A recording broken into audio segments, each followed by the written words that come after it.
Aux États-Unis, dans 6 mois, jour pour jour, on connaîtra le résultat de l'élection présidentielle. Qui du sulfureux Donald Trump et ses montagnes de procès ou de Joe Biden, président sortant critiqué notamment pour son âge et ses bourdes, l'emportera?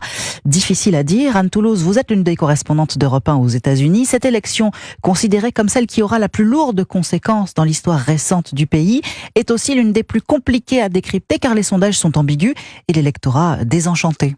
Le dernier sondage en date, réalisé pour la chaîne ABC, met les deux candidats au coude à coude. Lorsque l'on regarde les motivations de vote, Donald Trump l'emporte largement sur les problèmes considérés comme prioritaires par la majorité des électeurs, l'économie, la sécurité et l'immigration.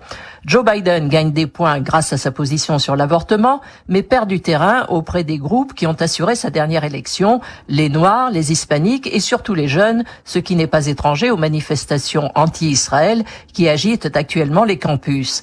La grande faiblesse du candidat républicain est sa personnalité. À la question « Quel candidat est honnête et digne de confiance ?», 21% répondent Donald Trump, 37% Joe Biden, mais pour la majorité, ce n'est ni l'un ni l'autre.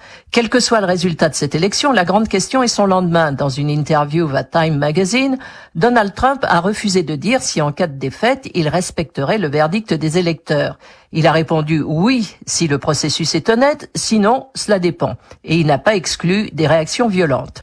Anne Toulouse.